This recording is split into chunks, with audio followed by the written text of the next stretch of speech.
दोस्तों जय जगन्नाथ। स्वागत है आप सबको अनसंग वॉरियर सीरीज के 68वां एपिसोड में। पिछले एपिसोड में हम सम्राट अनंग भीमदेव के जीवन गाथा के ऊपर बात किए थे। अगर आप वो वीडियो नहीं देखे हो तो वीडियो का लिंक डिस्क्रिप्शन बॉक्स में है। खैर, कालाचूरी राजा प्रतापमल को पराजय करने के बाद गंग साम्राज्य का सबसे बड़ा दुश्मन बचा था बंगाल के सुल्तान गियासुद्दीन युवासा। ये सक्सेसर था बख्तियार खिलजी का, जिसने नालंदा यूनिवर्सिटी को जलाया था। गियासुद्दीन स्थल पथ के बजाय जल पथ पे कलिंग पर आक्रमण करना चाह रहा था, क्योंकि उसे पता था कि खंडायत सेना छापामार युद्ध में माहिर है। कलिंग का लोकेशन पूर्वी घाटी पर्वत श्रृंखला के बीच था। छापामार युद्ध खंडायतों के खून में है। यहाँ पे उनको मात देना बंगाल सेना की बस की बात नहीं था। महानदी, पूर्वी भारत का सबसे बड़ा नदी, जिस पर दुनिया का सबसे लंबा डैम हीराकुद मौजूद है। इसी रास्ते के सहारे कलिंग पर एक बड़ा आक्रमण करना एक अच्छा प्लानिंग कहा जा सकता है।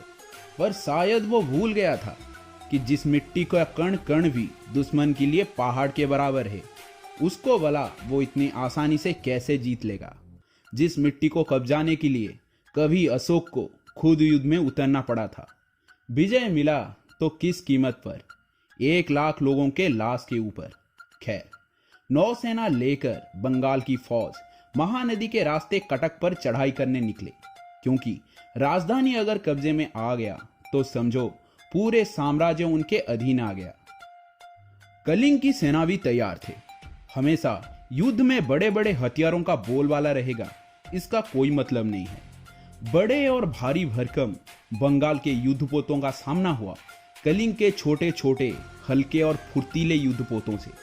आकार में छोटे होने के कारण ये युद्धपोत नदी के संकरे और कम पानी वाले हिस्से से आसानी से पार हो पा रहे थे, जबकि बंगाल सेना के बड़े बड़े और भारी भरकम युद्धपोत ये करने में असमर्थ थे। बंगाल सेना की युद्धपोतों के ऊपर आग लगा हुआ तीरों का बारिश कर दिया गया। चारों तरफ आग लग चुका था। जो जान बचाकर नदी में कूदा, उसे महानदी के उफनता हुआ वेग ने निगल लिया। बंगाल सेना जान बचाकर भागा। कलिंग की सेना उनके पीछे पड़ गए। जब तक वो कलिंग के सीमा के बाहर नहीं चले गए, तब तक कलिंग के सेना उनका पीछा करते रहे। ये सारे तथ्य हमें कटक के सालेपुर में स्थित चाटेश्वर मंदिर के चारों तरफ पत्थरों में उकेरा हुआ मिल जाएगा। इस युद्ध में ऐसा त्राहिमाम मचाया कलिंग के सेना ने कि कभी गियासुद्दीन शाह ने हिम्मत नहीं किया कि सम्राट अनंग भीम के साथ वो पंगा ले पाए। पश्चिम और पूर्व दिशा में अपने विजय अभियान के बाद अब वारी था होयसाला, चोला एवं काकतीयों को सबक सिखाने का। दक्षिण में चोला, होयसाला और काकतीय एक दूसरे से लड़ते रहते थे। यही सही मौका था उनका मान मर्दन करने का। इस युद्ध में सम्राट खुद उतरे, जिसकी अगुवाई उनके विश्वस्त जयभंज कर रहे थे। वो कांचीपुरम और श्रीरंगपट्टनम तक अपने विजय अभियान चलाए। कांचीपुरम के अरुलाल पेरुमल मंदिर में सम्राट और महारानी समल देवी भगवान अलालनाथ के दर्शन किए। सम्राट अनंग भीमदेव भगवान पेरुमल जी के मंदिर को 128 गाय दान किए, जिसका उल्लेख इस मंदिर के शिलालेख में दिखाई पड़ता है। तुम्माण से लेकर ताम्रपल्ली और कांचीपुरम से लेकर श्रीरंगपट्टनम तक कलिंग कुछ ऐसा दिखाई पड़ रहा था।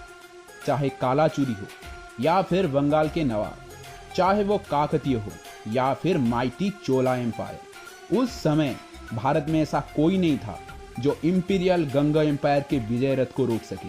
कुछ इसी तरह सम्राट अनंग भीमदेव के वीर गाथा भारत के इतिहास में स्वर्णिम अक्षर में लिखा गया। दोस्तों, अगर हमारा उपस्थापना आपको अच्छा लगा हो तो आप हिस्टोरिकल गुरुजी यूट्यूब चैनल को सब्सक्राइब करके हमारा हौसला बढ़ा सकते हो।